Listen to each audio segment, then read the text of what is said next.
"Cowboy, turn back," the mountain man warned him, voice low, trembling like the earth before a slide. "This canyon eats men." But the cowboy didn't stop. He could feel something pulling him forward, something heavier than fear and older than any legend whispered around firelight. Tracks too small to belong to a grown man, a torn scrap of blue calico, and a silence so deep it felt like breath held by the line itself. He knew going in meant risking his life. Yet something in that canyon called his name, soft, desperate, and impossible to ignore. Before we ride deeper into the story, if the spirit of the old frontier still stirs your heart, the campfire tales, the courage, the dust, and the honor, then saddle up with us. Hit subscribe and ring the bell so you'll never miss another ride through the legends of the Wild West. Now, let's get back to the trail. The moment Caleb reined his horse at the canyon's mouth, the earth thinned as if the land had swallowed its own breath, and from behind a wind-polished boulder, Elias, the mountain man, stepped out, beard knotted with dust and eyes that had learned to read the kind of Sora rock the prairie berries. "Cowboy, turn back," Elias warned, voice low and cracked like old leather. "This canyon needs men," and the words fell with a gravity that made Caleb's hand tighten on the reins, though they did not push him away, because some warnings are meant to be felt, not obeyed. Between them on the stony floor lay the small traces that had dragged him here, a shallow trail of footprints too narrow for a grown man, spaced quick and afraid, and a scrap of blue calico, the cloth frayed and smeared with dust as if it had been clutched and torn loose in a hurry. Caleb picked up the scrap as if it were a confession, and the fiber's faded pattern hit him like a match struck in dark memory. His sister's baby once wore a dress made from the same print, and duty uncoiled inside him with the slow, certain logic of old oaths. Elias watched him study the tracks in the cloth and did not try to hide the tremor in his hands. He'd been here before. He spoke of missing names like a priest listing dead saints, but he did not lecture.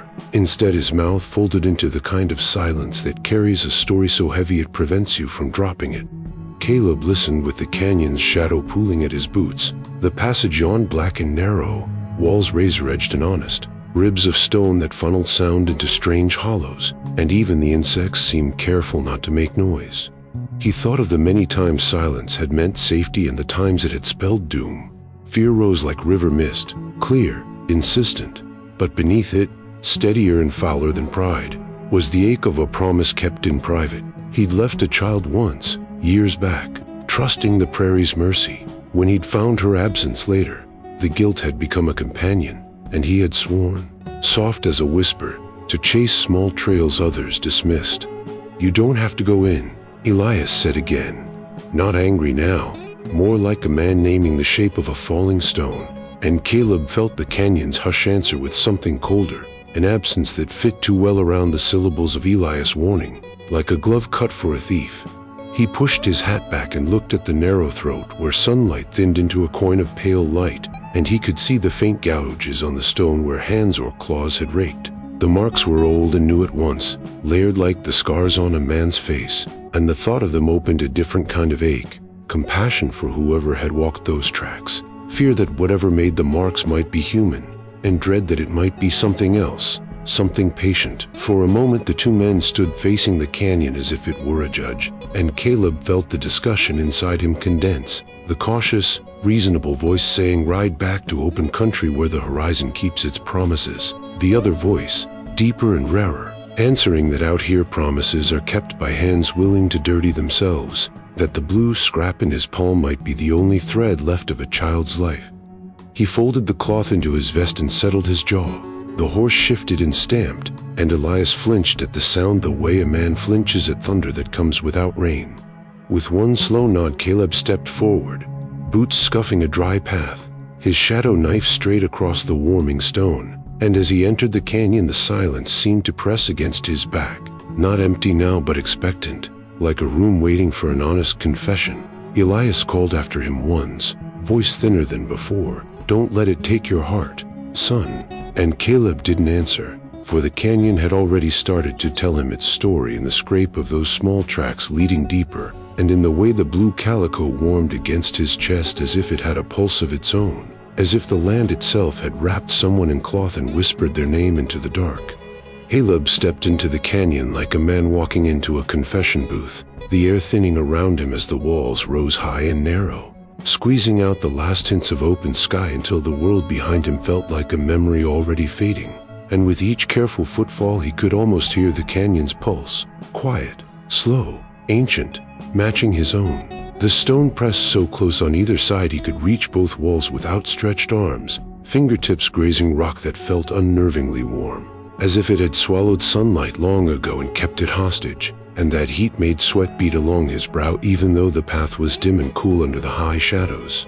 His boots scuffed against old debris, rusted tin, broken leather straps, a snapped bow, and a cracked lantern whose glass was fogged with age. Remnants of manhood once entered with confidence and pride even camped along these stone ribs before learning that the canyon's welcome was only ever temporary. One tattered bedroll lay half buried in sand, its edges torn in a way that didn't speak of weather but of hands pulling desperately, and beside it a pair of abandoned boots rested neatly, toes pointed toward the canyon's deeper dark, as though the man who'd worn them had stepped out of them in one swift, terrible moment.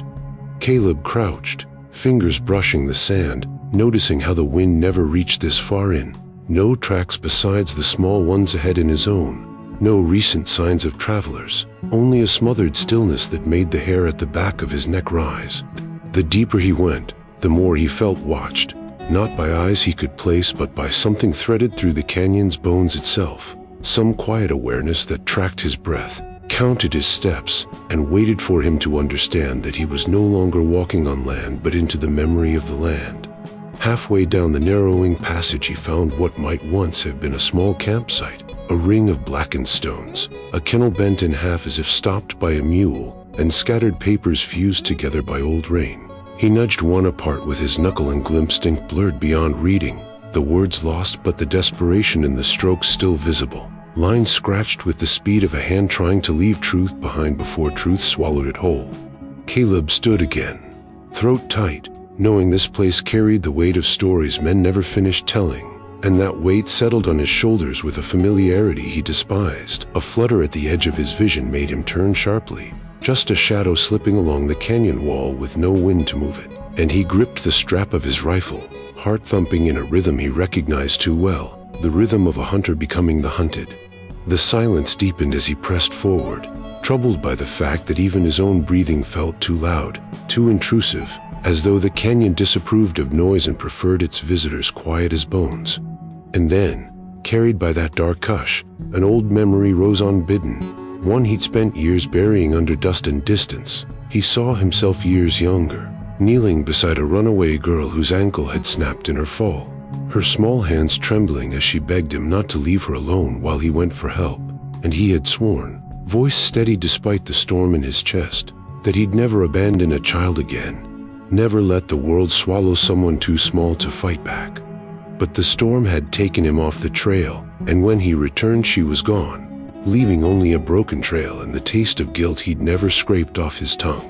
That promise throbbed now like an old wound reopening, reminding him why the tiny footprints ahead mattered more than fear, more than warnings, more than his own life. So he stepped deeper into the throat of stone where the shadows thickened, his jaw set, the blue calico scrap warm against his chest, feeling the canyon's unseen gaze tighten around him like a test he could not afford to fail. Caleb moved deeper into the canyon until the sky was a coin of pale light overhead and the walls rose like the ribs of some great sleeping beast. And then the shadows began to move with a thinking that had nothing to do with breeze, slips of darker stone gliding as if someone just out of sight shifted a cloak, a patchwork of shades sliding, stuttering, then still, and the motion was too precise to be wind's carelessness. It had rhythm, intent, like footsteps muffled beneath earth. He stopped, listening, feeling ridiculous for halting as if the land might judge him for hesitation, and a small, bitter part of his mind mouthed the old rational answers, trick of light, heat shimmer, tired eyes. But the way one shadow peeled from a seaman lingered as another rushed to meet it made his skin prickle, and the canyon's hush seemed to fold inward around the sounds he did make so that his breath came loud and pointless. Once, somewhere back in his memory, he had learned to read such silences as warnings. His father had taught him to notice when birds went quiet, when dogs would not bark, and Caleb could feel that same taught-back instinct now, a cold tether tightening across his chest. He gripped the butt of his rifle not because he expected a rifle to answer whatever watched him, but because the movement of his own hand steadied him, and he needed steadiness more than he needed certainty. The shadows moved again, this time along a ledge above him, a smear that resolved for the fraction of an eye into the suggestion of a head turned just so, then smoothed into wall again like someone hiding behind their own shadow. "You're hearing dings," Elias had said at the mouth, voice low and resigned. Caleb wondered then if Elias had once seen what he saw now, if the mountain man's warning came from experience or from a lifetime of listening to the land's moods. And the thought of Elias sitting alone at night, naming missing men, made his chest throb with something close to pity. He pushed on regardless because the thin track before him refused to be ignored. Tiny shoe prints, the scraped hem of blue calico tucked against his ribs, and because there was a memory tucked under the ache that would not let him go. A girl's hand slipping from his as a river came up too quick, a whisper of promise he'd made in the dark to never leave a small voice unattended, and that promise had become a bone-deep rule. Then, like glass struck from across a room, a faint cry threaded the air, so thin at first he thought it might be the canyon playing an echo trick. But it trembled into a shape a second time, a child's call, half rough with fear and half small with pleading, the sound folding itself back and forth between the rock until it felt like the canyon itself was repeating the plea, amplifying it to make sure he could not pretend not to hear. The sound undid any argument of caution. It was not imagination, not a memory. It was immediate and sharp and raw. He moved toward it, every step measured, palms slick on the rifle, the calico warming against his chest as if it had its own heat, and with each footfall the canyon's shadows seemed to push at him, pressing, clearing, rearranging like a living audience shifting in their seats to get a better look at a man foolish enough to walk into a trap. Voices of doubt clustered at the rim of his thoughts. "Go back," Eli warned. "The canyon eats men. Why risk your life?" But underneath the doubt a quieter voice, older and crueler in its tenderness, answered, "You left one once. You will not leave another." The child's cry came again, closer and soaked with urgency, and in that sound Caleb found the small and simple thing he had been missing all his life, a reason that made fear a smaller thing than duty. He stepped forward then, and the shadows slid away from his path as if to let him pass, or perhaps to watch him go, and the canyon closed its teeth behind him, not yet violent but patient, like something that intends to test a man's measure before it decides whether to keep him or let him return carrying the story he went in to fetch. Elias walked the canyon like a man tracing the edges of an old wound, each step a careful measure of distance he had learned to keep from memory, and as Caleb moved ahead he kept close enough to answer if needed and far enough to let the younger man believe he'd chosen the road alone, because Elias's story was a knot he'd never untied for anyone. Years before, when the land was kinder to hope, he'd led a small hunting party through this very throat of stone.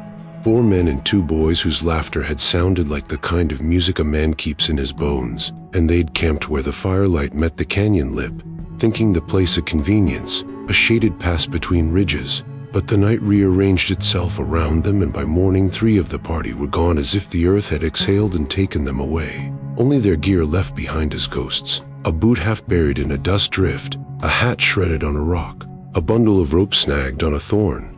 Elias had found the prints in the sand that led like a child's sad punctuation into the dark, and he had followed until his throat dry and his hands bled from gripping stone.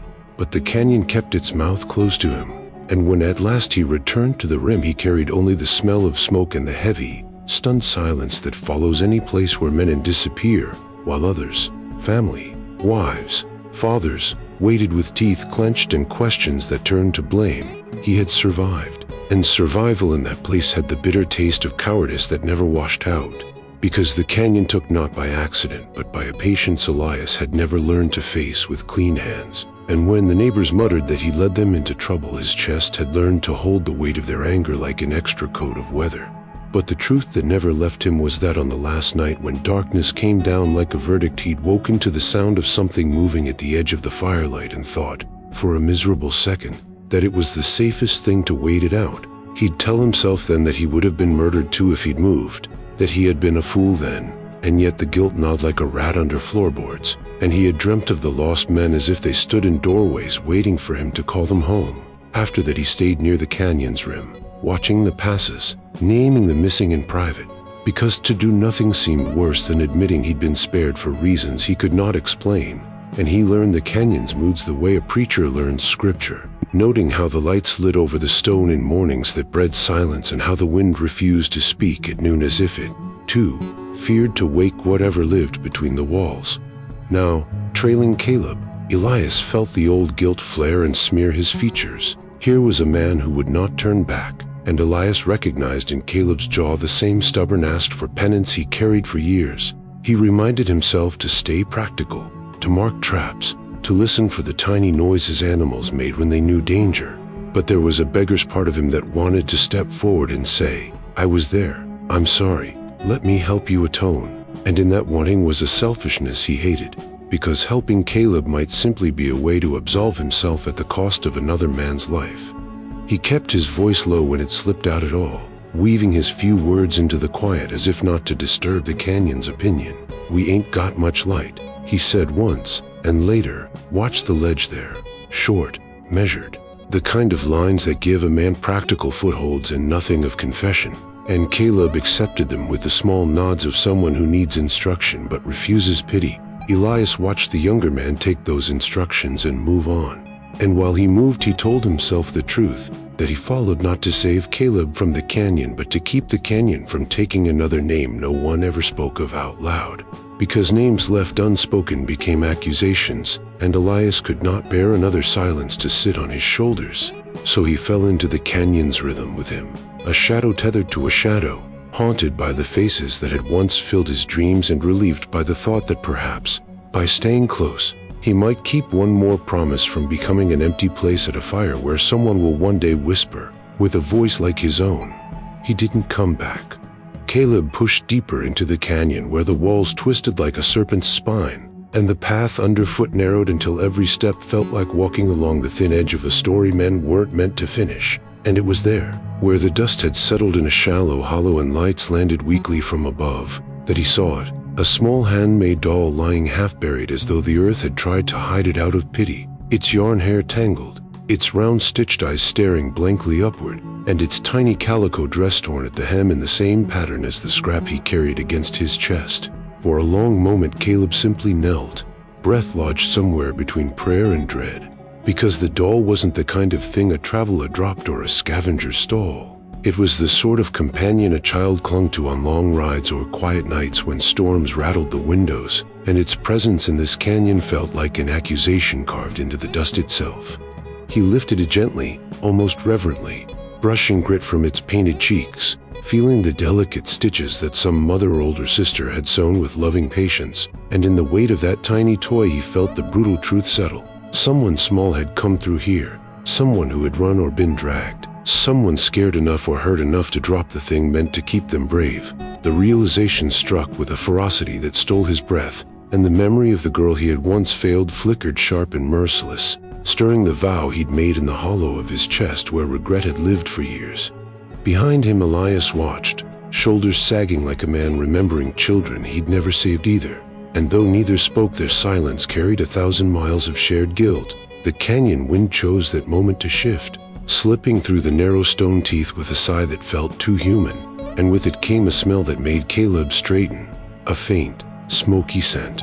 Not the clean tang of campfire wood, but the acrid perfume of something burned too long, mixed with a metallic note he recognized from his years riding battleground outskirts. Blood mingled with rust, life pulled too quickly from the body. The odor curled through the air with unsettling intimacy, like the canyon exhaling its secrets directly into his face. And in that smell he sensed not only danger but proximity, as though whatever had taken the child, or frightened her enough to drop her doll, was not far ahead. He stood, tucking the toy beside the calico scrap, its small form warm from his palm, and the canyon seemed to tighten around the gesture, shadows drawing closer as if noting this new piece of evidence, weighing his reaction, perhaps even resentful of his intrusion into a sorrow it considered its own. Caleb's pulse thickened. He surveyed the ground, noting the scuffed dirt, the erratic footprints, some small, some larger and heavier, their impressions deeper. almost predatory, and he felt a heat climb up the back of his neck, not from the sun, which barely reached him now, but from the certainty that someone else was here, someone watching his every motion with the patience of a wolf measuring when to strike. Still he moved forward, driven by an ache sharpened into purpose, because that doll, ridiculous and tender in its fragility, had become more than evidence. It had become a promise he would not break, a thread binding him to a child he had not yet seen but already felt responsible for. He stepped through the next bend of canyon where the shadows lengthened and the smell of smoke grew stronger, and behind him Elias whispered something too soft to catch, a name or a prayer or a warning swallowed by the canyon's hollow breath, while Caleb tightened his grip on resolve and followed the faint, sorrel-lit trail that had begun with a scrap of calico and now beat like a second heart in his chest, leading him into the deepening dark where secrets waited with teeth unseen. While we catch our breath by this dusty road, go on and tip your hat to the last rodeo. Give this story a like and subscribe so you can ride with us again soon. All right then, let's get back on the trail. Caleb followed the faint trail like a man following the last warm breath of someone passing through a room, each step revealing the canyon's private language of disturbance. Soil turned up in clods where a small struggle had fought its way across the path. The scrape of something dragged along the stone scored into the dust in a jagged line that led toward a narrow cleft, and there, half buried in grit and elbow deep where it had skidded free, a dented tin cup lay on its side, rim-nicked and rimed with a dark ring of old coffee or blood. He crouched and turned the cup in his hand, feeling its cold, pitted metal and the small weight of abandonment. And the way the earth clung to its lip told him the cup hadn't been set down in leisure but had been lost in a hurry, a grip slipping as someone tried to pull themselves along or be pulled by another, and that sense of being mere minutes behind, not hours, tightened in his gut like a strap. The drag marks ran low and uneven as if a small body had been hauled with intermittent pauses, feet catching on stone, hands scraping for purchase, fabric shredding, and there were boot prints too, not like the deep, slow pad of a man who had settled to wait, but long, hurried strides that angled toward the canyon's thinner passage, like a hunter trying to catch up with something he did not intend to find. Caleb pressed his palm to one of the gouges where the dust had been freshly upturned and felt the warmth of the day still trapped beneath the surface. It was a minor thing, but in a place like this minor things announced truth. Someone had raced through here recently enough that the sun hadn't yet stolen the heat from their trail. He swallowed and stood, the tin cup dangling from his fingers, and the canyon around him seemed to grow oppressively attentive, rock faces leaning in as if eavesdropping on him. The silence now threaded with a thin, almost inaudible rhythm that could have been a distant creak or the sound of someone breathing too fast. Elias lingered a few paces back, his face a map of old fears, and when Caleb held up the cup he saw the mountain man's mouth go tight. No words came, only a small, dry sound that might have been agreement or sorrow, and together they traced the evidence forward. As they moved, Caleb's boots scuffed a path that crossed the drag marks, and in doing so he found a tuft of hair clutched into a splinter of bark, light as sorrow and bright against the dust, blonde, perhaps, or sun-bleached, short and knotted, the kind a child would have after months of play, not the meat braid of a grown woman. He slid it into his palm like a sacrament and felt the nausea of proximity, the awful closeness that made rescue possible but also made the danger snap like a trap closing behind him. He tightened his grip on the rifle because the weight steadied his hands more than because he expected to shoot. The canyon's owner, whatever form it took, did not care much for lead in most stories, and yet the rifle's presence was a thing that anchored him to the world of decisions. Then, impossibly soft, like a scrap of voice blown from another time, a single word threaded the air. Help so thin it could have been an echo of a memory or a trick of stone, but it bent and reformed and came again, this time a breath closer, quavering with fear and so immediate that it made his bones ache. Caleb felt that word in his teeth, the same plea he had once failed to answer, and it undid a careful measure of himself, leaving behind a wrongness that made the choice for him. He answered without thinking, the word leaving him like a promise, I hear you.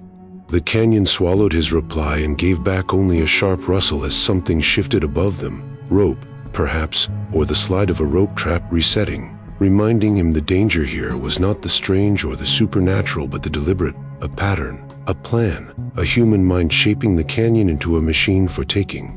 Elias crouched and traced the ground with a calloused finger, mapping out the likely places an ambush might be set. His ears in these ridges turning instinct into a cheap kind of prophecy. Look for trip lines, watch for loose rock that falls without provocation, never put your back to a narrow exit, and above all, keep the child between you and the open sky. Caleb nodded, the tin cup hot against his palm like a small, burning truth, and they moved on, two shapes threading the canyon's throat close enough to hear each other's breath, following the torn, heated story of a struggle that still had a chance to be unwound before the canyon had finished telling its cruelest line. Caleb moved with deliberation now, every sense cinched tight as if the canyon had wound a rope around his ribs, and when he eased past a narrow bend where the stone pinched the path into his shoulder's width, something shifted above him, a soft grind, like sand pushed across metal, and instinct jerked him backwards so sharply his spine cracked. A deadfall of jagged rocks roared down where he had stood not a heartbeat earlier, slamming into the ground with the violence of a fist meant for a skull, shards exploding outward in a cloud of dust that clogged at his eyes and throat. And for a few stunned seconds he simply stared at the shattered place on the trail, his breath trapped under the sudden knowledge that this was not nature's temper, not erosion, not accident, but intention carved into stone by a calculating hand. One glance upward told the same truth. The rocks had been stacked with precision into a cradle of rope and carved wedges, a trap that required patience, strength, and the cruel certainty that someone would walk below. Caleb's stomach tightened because this meant he wasn't stumbling blind into danger. He was being led, measured, awaited. Behind him, Elias cursed under his breath, a soft, strangled sound like a man remembering every failure he'd tried to bury. And before Caleb could steady himself further, his horse, already skittish from the scent of smoke and the shifting shadows, let out a sharp, terrified snort and reared, hooves scraping against stone as the deadfalls echoed thundered through the canyon. The animal bolted, eyes rolling white, peeling back the way they'd come with a desperation that refused reason, and the sound of its retreating hoofbeats clattered off the walls until it dissolved into distance, leaving Caleb surrounded by a silence that felt heavier for the absence of that familiar heartbeat beside him. He stood alone now, alone in the sense that mattered most, because a man on foot in a place that hunted strangers was a man whose life had just been halved, and for the first time since entering the canyon, doubt pressed against him with both palms, doubt that he could outrun whatever mind built these traps, doubt that he could reach the child before the canyon finished deciding their fate, doubt that he wasn't merely repeating the same mistake he'd made years ago when a promise had slipped through his fingers like water. The canyon, sensing his hesitation, seemed to tighten its breath, pulling shadows pulls as if eager for his retreat. But Caleb set his jaw and exhaled, rolling his shoulders back despite the quiver building in his hands. The dust from the rockfall glittered faintly as it settled, like ash drifting after a house fire, and he stepped forward into it, the crunch beneath his boots a declaration. He was not turning back. Elias approached the fallen stones, his face pale beneath the grime, and touched one of the broken wedges that had held the trap in place. It was cord from juniper, sharp and neatly, tied with fresh cord, not the work of some long-dead wanderer, but of someone alive, practiced, methodical. "Someone don't want company," Elias murmured, voice tight, and Caleb felt the truth of it strike like a cold nail against bone, because the careful malice of the trap revealed a mind that wasn't merely dangerous but deliberate, a mind that learned, hunted, adapted. His pulse hammered for a few long moments, not with fear but with a bleak realization that every step forward might trigger another ruin. Yet beneath that fear was a steadier current, a fierce, determined ache shaped by the doll in his vest and the plea that had whispered through the canyon like a wounded ghost. He could not let that voice be swallowed the way so many others had been. He tightened the straps of his pack, testing his footing, forcing breath back into his lungs, and as they approached the place where the path narrowed again, he felt something shift inside him. Not bravery, not calm, but a grim promise taking root. Whatever darkness had designed these traps, it would not have the last word, not while he still had strength in his legs and breath in his chest. Caleb and Elias crept forward through the wounded quiet the deadfall had left behind, each step sinking them deeper into a place where the canyon's breath felt warmer, closer, almost humid with a presence that wasn't merely age but occupation. And the trail narrowed until it seemed to fold into itself, folding them toward a slit in the stone so thin Caleb first mistook it for a shadow. But when he pressed his palm against the darkness, he felt cool air exhale from within. Damp, stale, carrying the faintest trace of smoke and something metallic he did not want to name. And he realized the canyon was not just a path but a vessel, holding secrets in its ribs like a creature that had learned to hide its heart. He squeezed through the gap sideways, shoulders scraping stone, and as the slender passage opened into a cavern, the air thickened around him with the unmistakable scent of human habitation. Not fresh but recent enough that the dust had not resettled over the objects scattered across the uneven floor. A gutted pack lay overturned near the entrance, its stitching torn and its contents spilled like entrails, jerky scattered in strips. A whetstone cracked in half, a tin plate bent so cleanly it looked like someone had tried to fold it in their hands. Rope bindings lay coiled nearby, but not neatly. Frayed ends showed where someone had knotted or clawed through them, and the strands still smelled faintly of sweat and fear.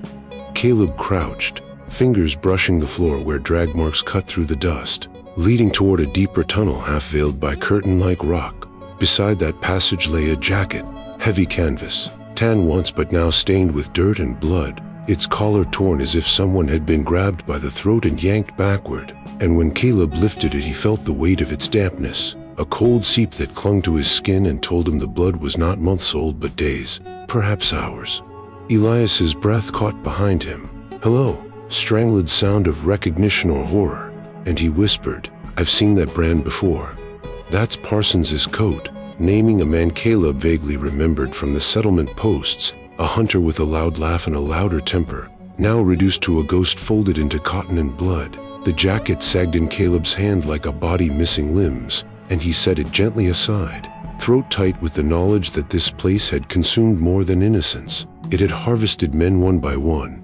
The cavern walls held marks too, carvings in the softer stone where someone had sharpened blades or scratched talons, long columns of vertical lines grouped in fives, the last few etched hurriedly and crooked, as if made by shaking hands. A lantern hung from a chipped outcropping, its oil long spent but the wick still faintly smelling of char, its soot marking a pattern on the ceiling that suggested many nights, many hours, someone pacing or sitting or watching. Caleb's stomach twisted, not from fear of spirits, for this place held no supernatural whim, but from the unmistakable evidence of a human mind shaping the canyon into a trap-laden domain.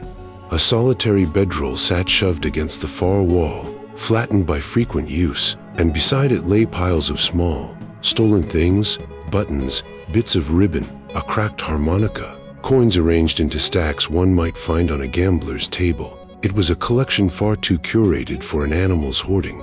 These were trophies, mementos, catalogued grief. The truth settled over Caleb with icy precision. Someone lived here, someone who hunted the canyon like a private kingdom, who studied travelers with the attention of a trapper watching rabbits approach a snare, who stole supplies not out of need but out of habit, out of control, out of ritual. The air seemed to pulse with that person's absence, as though they had just stepped out and would return at any moment, and Caleb felt the cavern watching him through a human gaze he could not see. He scanned the deeper tunnel, where darkness clung like a second skin, and noticed small scuffs near the entrance, tiny footprints overlapping larger ones, a chaotic dance of chase and capture, and the sight lit a fire in his chest. The child had been here, close enough to breathe this same heavy air, close enough to leave these faint marks before being dragged onward. Elias knelt beside the rope pile, fingers trembling as he traced the frayed ends, his jaw hardened into something between fury and despair. "This ain't the canyon's doing," he murmured, voice thick. "This is a man's work." Caleb nodded, because the illusion of supernatural danger had cracked open to reveal something far worse, a predator shaped like a man, armed with patience, cunning, and a canyon he knew as intimately as his own bones. And that man, whoever he was, had a head start, a hostage, and a labyrinth of stone that answered to him like loyal ground. Caleb rose, gripping the rifle not as a shield but as a promise, and stepped toward the deeper tunnel, knowing the canyon's true nature now, not a monster, but a mask worn by one. High above the cavern where Caleb and Elias sipped through the debris of stolen lives, Silas Vane crouched on a ledge carved by wind and his own patient chiseling, his silhouette blending into the stone like a shadow the canyon had decided to keep. He watched them with the honed stillness of a man who had once been a scout, one of the best, his captain had claimed, before the war splintered his mind into jagged, echoing chambers, each holding a different truth about duty, trespass, and the sacredness of land that bled under boot tracks. Down below, the Cowboys' movements caught Silas's eye first. The way Caleb lifted Parsons's jacket with care, the way he studied the rope bindings not with fear but understanding, and something in that calm, unsettled Silas, who had come to know the canyon's rhythm so intimately that any disruption felt like a threat to the fragile order he had built from wrecked memories. To Silas, the canyon was not a trap, it was a refuge, a church of stone that whispered to him in voices softer than the ones that haunted his sleep. Voices that told him he was the last guardian of a land choking under the greed of men who plucked it clean and left only bones. Every wanderer who stepped into this canyon was part of a pattern. Hunters, traders, drifters, men who sought shortcuts through sacred ground, men who saw land as a thing to cross, not honor. And Silas had taken it upon himself to teach them the lesson the world had refused to give, that some places were not meant for trespass, that the land itself demanded respect in the form of stillness, silence, surrender. The first time he'd taken a man's supplies, he'd told himself it was a warning. The second time, when the man lunged at him in confusion, Silas had reacted like the soldier he once was, quick, effective, decisive, and when the man fell, Silas had buried him with trembling hands, whispering apologies into the dry soil. But over the years the canyon's whisper had grown stronger, and apologies had turned to justifications, then to purpose. Now, watching Caleb move with a kind of grace that belonged to a man who had also seen battle and survived its ghosts, Silas felt a strange stirring, respect, maybe, or resentment, but beneath it all, a cold certainty. This one needed the lesson more than the rest. This one believed he could save something simply by wanting it. Silas's gaze drifted to the small footprints weaving through the dust below, prints belonging to the child he'd taken days earlier, a girl whose eyes held the same frightened reverence he'd once felt for the canyon's silence. She was quiet now in the deeper chambers, fed and wrapped in a blanket he'd kept from a dead miner, and he told himself she was safer with him than with the world that had cast him aside. He muttered under his breath as he watched Caleb inch deeper into the cavern. "You don't understand. You'll ruin it. They all do." His fingers worked a length of rope, tying and untying knots in patterns meant to soothe the buzzing in his skull. But the buzzing only grew louder. Outsiders brought noise. Outsiders broke things. Outsiders left scars on land already burdened with too many. Caleb's presence, steady, unafraid, unbroken, felt like a challenge to the fragile balance Silas had carved into the canyon's bones. "Another soldier," he whispered bitterly. Another man thinking he noticed better. His mind flickered to the child's cry that had escaped him earlier, her small voice bouncing off the canyon walls with a desperation he had not been quick enough to silence. And anger flared, not at her but at the cowboy who had heard it, who now followed it like a dog chasing a scent. Stirring up dust Silas had settled carefully over the years. From his vantage point, Silas studied the cowboy's posture, the slight stoop of grief, the rigid spine of purpose. The combat armored him more solidly than any gun. Yes, he thought, this one would need a different trap, something quieter, something earned. A lesson, a test. And when the canyon taught him, Silas told himself, the land would be safe again.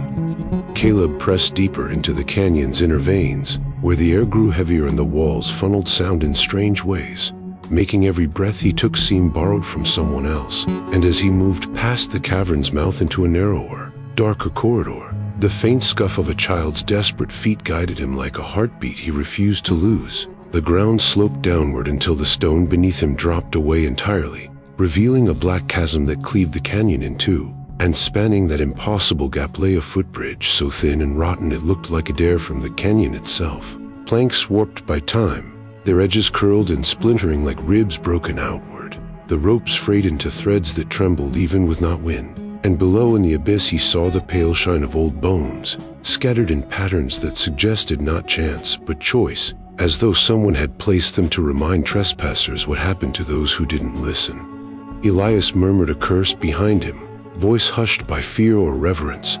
But Caleb stepped closer anyway, because the small footprints he'd been tracking led straight to that bridge. Their light, panicked impressions pressed into the dust right up to the first plank. He knelt, touching the print as if touching the child's shoulder, and a flood of regret rose in him. Memories that clawed their way out from behind the walls he'd built around them. The river he hadn't crossed quickly enough. The girl whose scream had been cut short by distance. The broken promise that had kept him awake through storms and long nights beside dying campfires.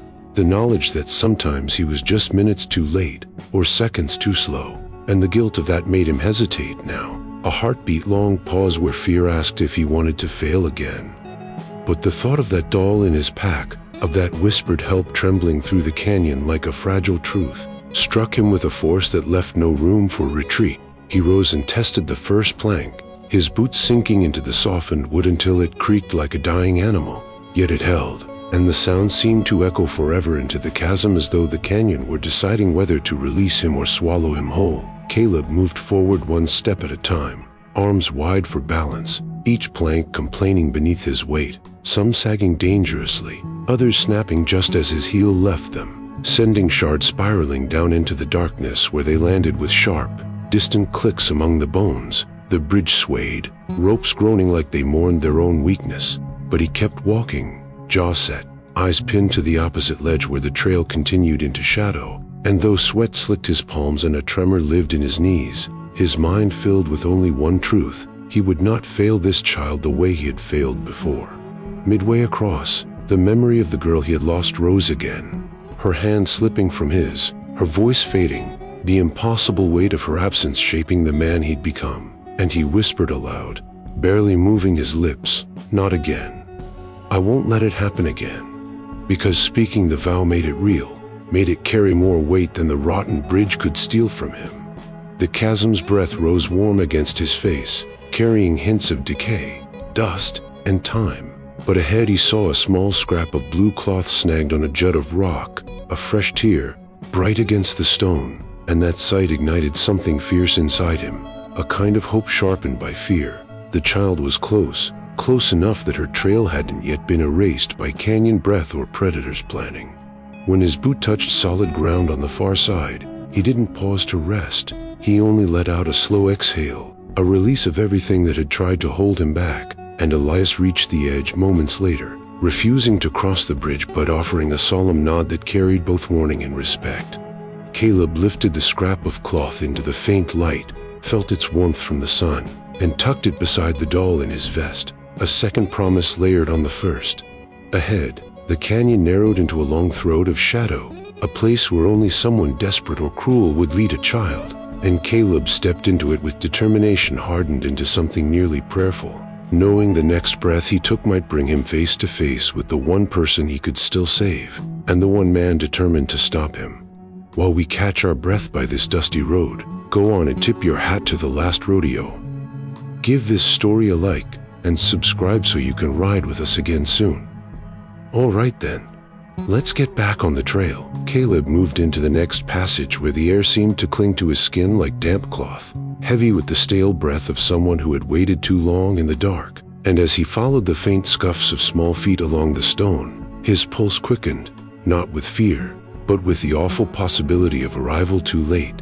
And then he saw her, a tiny figure pressed into a crevice where the canyon wall folded inward like a mouth trying to hide its secret, her knees drawn to her chest, wrists bound with coarse rope that had rubbed her skin raw, her dress torn and streaked with dust, her blonde hair tangled into a halo of fear. For a moment Caleb simply froze, breath snagging sharp in his ribs, because she was alive, trembling, eyes wide with terror but alive, and the sight of her, so small and wounded in a place designed to swallow hope whole, made something inside him crack open, a soundless keening he pushed down as he knelt softly before her. "Hey now," he murmured, voice low, warm, careful as a prayer spoken too close to breaking. "It's all right, I've got you." And though he reached slowly, palms open, the girl flinched so sharply her head struck the stone behind her. She shook her head in frantic little jerks and whispered through lips stained with dust, "No, no, he's coming back. The man is coming back." And the way she said man, not monster, not creature, told Caleb everything he feared but did not want spelled out. This canyon's predator wasn't the land, nor any phantom haunting the ridges, but human, deliberate, near. He felt her breath flutter like a trapped bird as he eased his knife beneath the rope at her wrists, sawing slowly so the scraping wouldn't echo too loudly. His hands trembled, not with uncertainty but with the unbearable mix of relief and urgency, because every second they lingered was a second stolen from a hunter who would return to find his prize gone and his traps defied. Elias approached then, soft-footed and ghost-pale, and when he saw the child his breath shuddered out in a single, raw sound, part gratitude and part dread. He cast a glance over his shoulder, eyeing the shadows that pooled at the far bend, shadows that seemed to gather with purpose, like something was drawing near. Caleb loosened the final strand of rope and the girl whimpered, rubbing her wrists, and he asked, voice barely more than a breath, how long since he left? She shook her head again, eyes shining in the dim light, and whispered, not long.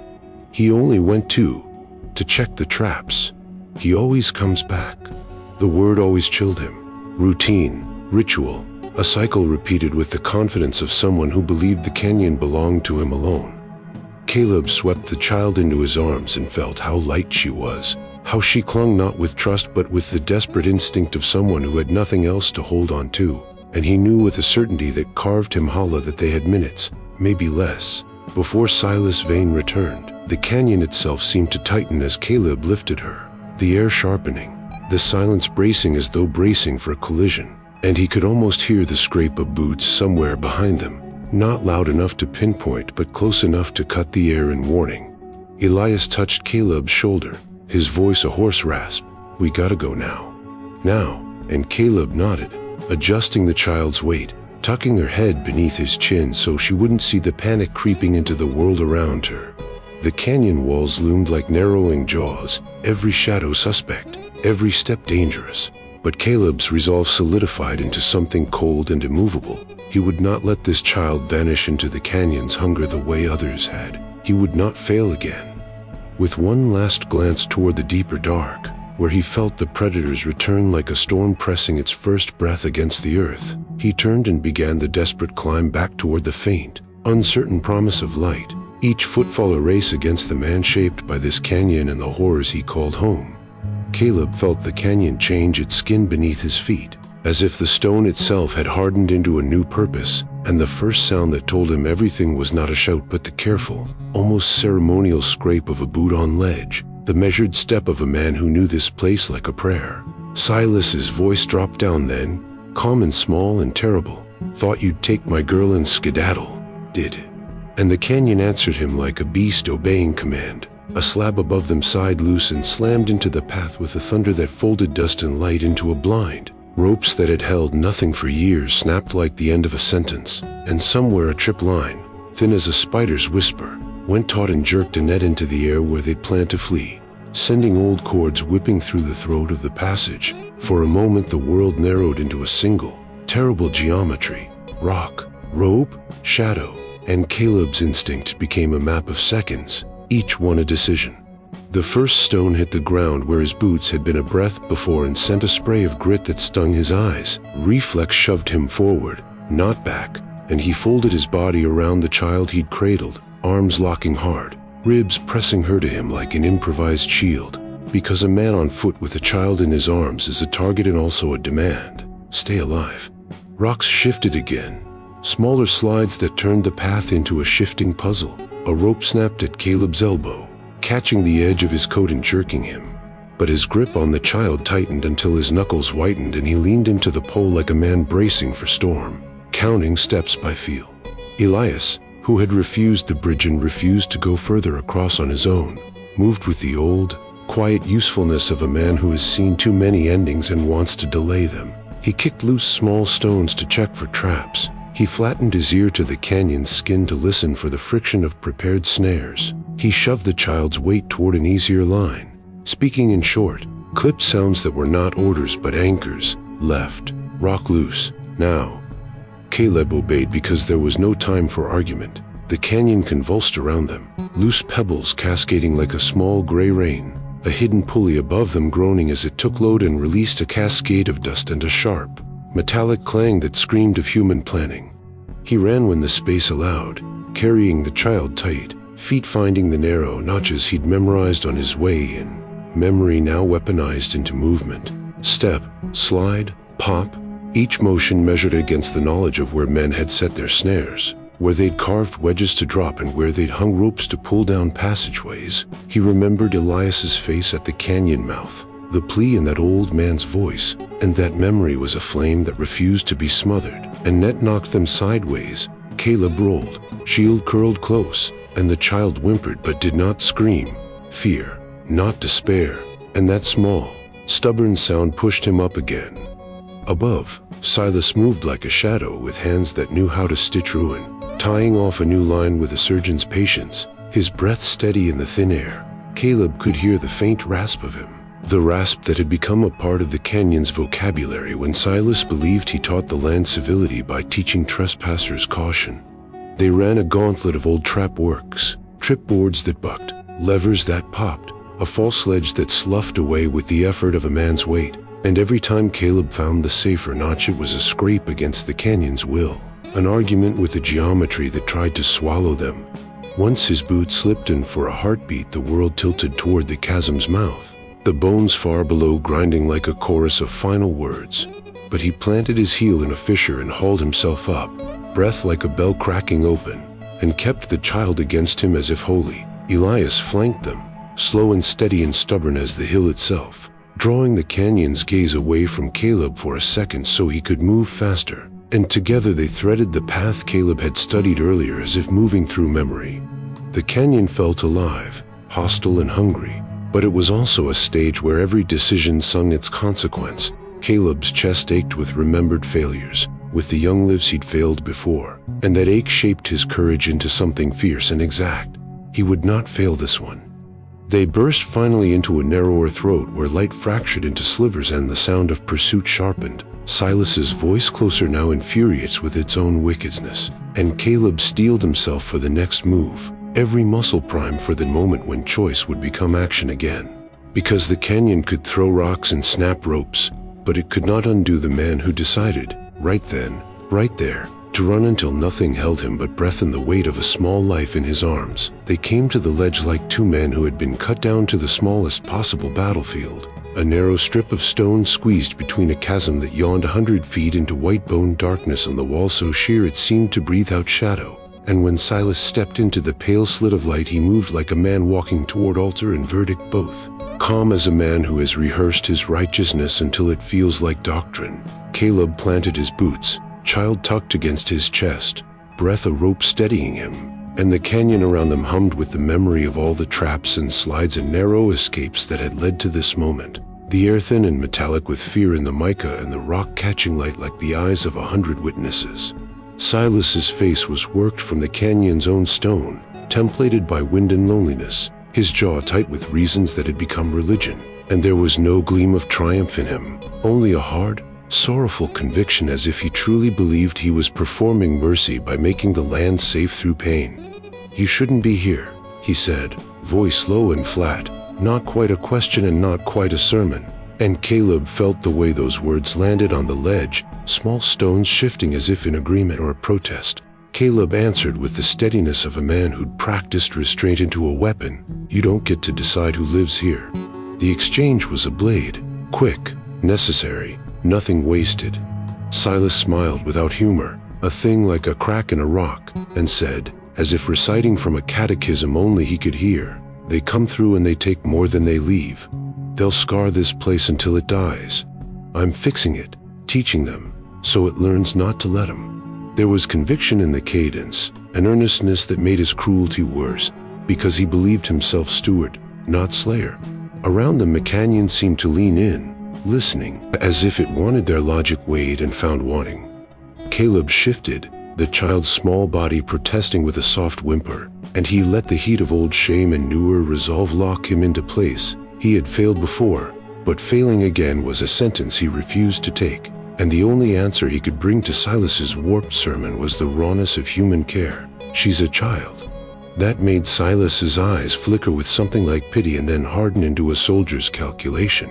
He took one small, precise step toward them and produced a length of cord, the kind that had made the canyon its net, and with motions practiced into cruel art he began to knot it through a rock's cleft, ready to swing, to close, to teach the next lesson. The ledge itself held a precarious geometry.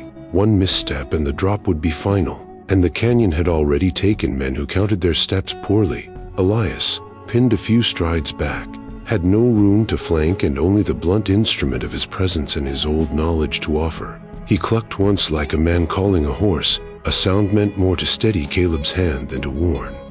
For a breath the three of them regarded one another as if each were a map folded to its most dangerous crease, and then the small violence of motion began.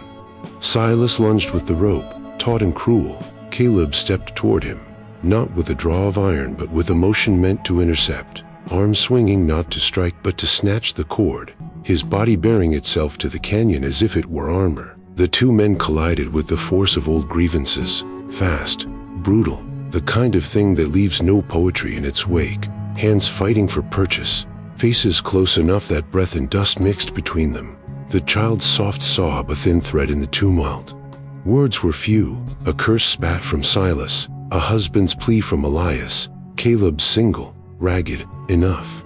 They grappled on that narrow spine of stone, a dance of animal desperation, and for a moment it seemed the canyon itself watched to see which heart would outlast the other. Then, as if the canyon had finally decided, something gave. A foot found a rotten seam that no one had seen in the pressure of the fight, or maybe a trap Silas had set years ago.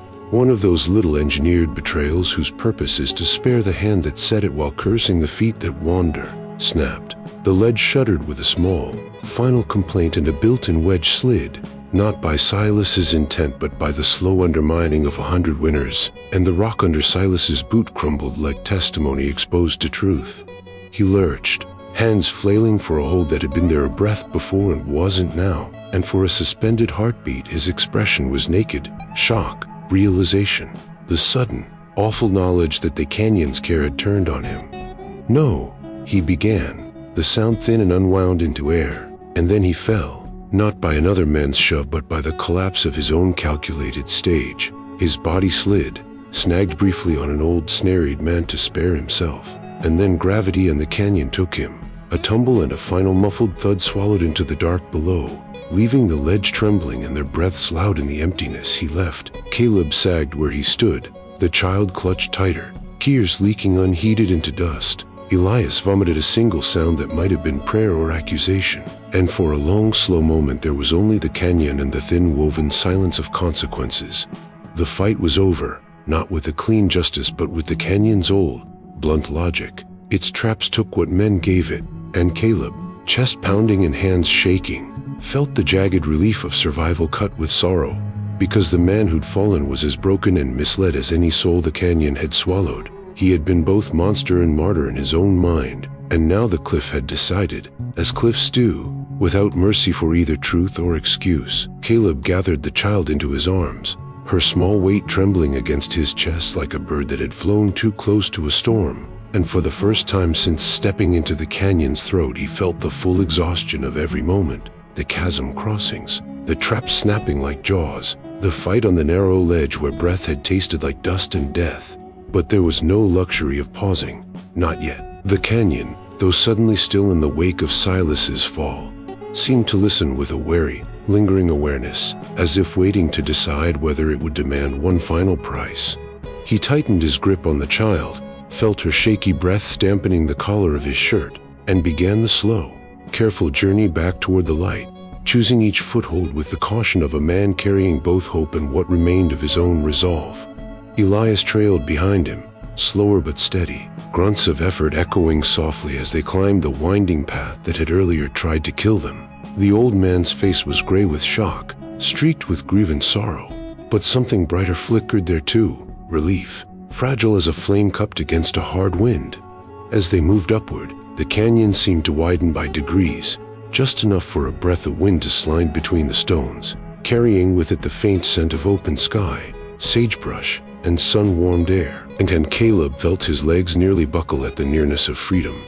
He didn't speak, not even to soothe the child, because his throat had tightened around too many truths, what he'd done, what he'd nearly lost, what he'd almost failed again. And the silence felt sacred, like something earned through pain. The walls that had pressed so close now appeared less hostile, but he knew better than to trust canyon moods. Still, with every step he took, the light grew stronger. No longer the thin glow of distant daylight, but a widening brightness that painted the upper stone with gold, and the sight made his eyes sting unexpectedly. When they finally reached the last turn, the narrow bend he had crossed hours ago, though it felt like lifetimes, Caleb paused, chest heaving, and lifted his gaze to the slice of sky beyond. The rush of relief that struck him was so fierce it made his hands tremble hard enough that he nearly lost his grip on the child. Elias reached out to steady him, placing a calloused hand on his arm, and Caleb swallowed a ragged breath, nodding once in silent thanks. They stepped into the open just as the sun reached its late afternoon burn, washing them in light so warm and blinding that both Caleb and the child flinched. She tucked her face against him, overwhelmed, and for a moment he let himself breathe, truly breathe, deep, shaking breaths that scraped up everything that had been lodged in his chest since he first saw that scrap of blue calico. Elias emerged beside them and stopped dead, eyes widening as he took in the pair, Caleb alive but staggered, the child clinging to him, both smeared with dust and fear and stubborn survival. "Lord above," Elias whispered, awe-threading through the words, You came out." Caleb laughed then, a broken, breathless sound that carried more gratitude than humor, and he sank to one knee, not from weakness but from the sheer weight of relief crushing through him. The child wrapped her arms around his neck, trusting him with a fragile innocence that had nearly been stolen, and he held her with both arms, mind reeling with gratitude so sharp it hurt. For a long, quiet stretch, none of them spoke. They simply stood in the clean light of the open world, listening to the wind sweep past as if the canyon itself exhaled them back into life. Caleb finally tipped his head skyward, eyes burning, and let the truth settle deep in him. He had not failed this time. He had walked into the dark and come back carrying the one thing he had sworn he would never lose again. He was shaking, not from fear, but from the overwhelming, soul-deep relief of a man who had finally kept his promise. The sun was just starting to pull itself over the rim of the world when Caleb, stiff and raw and bone-tired, stepped beyond the canyon's final reach, the child in his arms stirring as the first gold light stroked her dust-marked cheek. She blinked against it, then burrowed closer into his chest with the instinct of someone who had learned too young that daylight didn't always mean safety. And Caleb felt that small, trembling trust settle into him like a brand, painful and holy.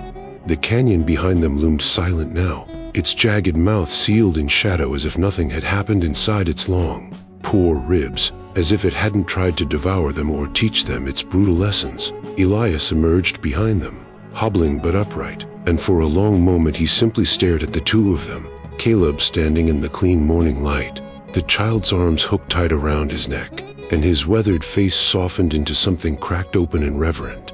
"No one else ever came out," he murmured, voice rough as stone rubbed thin by wind, and the words settled over the clearing like dust, an epitaph for every name the canyon had kept and never returned. Caleb didn't answer at first, because his lungs were still learning how to breathe again. Not the sharp, survival-torn breaths of the cave or the choking gasps on the ledge, but real breaths, the kind that fill a man's chest instead of tightening it. He let the air move through him slowly, shaking him from the inside out, cleansing something heavy that had built inside him for years. He looked down at the child, alive, small, impossibly brave, and thought of the river years back, the girl he hadn't saved, the guilt that had carved him hollow. He thought of the canyon's traps, its silence, its patience, and the man who had tried to shape its hunger into purpose. He thought of the cost of stepping into darkness for someone else, the fear, the sweat, the moments when his own life felt like something borrowed and easily reclaimed. But he also knew, standing there in the dawn, that the cost of doing nothing would have been worse. The land stretched ahead of them, quiet and ancient, and in it Caleb felt something he hadn't sensed in a long time, a kind of fragile acceptance, not forgiveness, but a softening in the places where guilt once lived. He shifted the child's weight, brushing dust from her hair, and she finally looked up at him with eyes still wide from fear but holding the faintest glimmer of belief. the kind that only grows when someone proves they'll come for you. Elias lowered himself onto a fallen log, breathing hard, one hand pressed to his side, and said, with a voice that carried both mourning and relief, "You brought her out. You brought yourself out. That's something a man don't forget." Caleb nodded once, still unable to shape the words inside him, because they felt too large, too sharp-edged. Instead, he let the silence hold him, the new kind of silence, the mourning kind, the living kind, not the canyon stillness that swallows sound to keep secrets, but the open hush that invites a man to think. He turned toward the canyon one last time, its darkness folded neatly in the distance, and felt the weight of its question pressing up from the shadows he'd walked through. The land didn't ask out loud, it never did, but the question lived in the quiet just the same, as real as the dust on his boots and the heartbeat against his chest. What would you do if a voice called your name from the shadows? Caleb didn't answer, not with words. He simply held the child a little tighter, squared his shoulders toward the rising sun, and stepped forward into whatever came next, carrying the truth that sometimes the only way through the dark is to walk into it for someone who can't. If this story stirred a memory or two, saddle up with us again. Hit subscribe and help keep these old frontier tales alive. Out here, every name, every trail, every sunset still matters.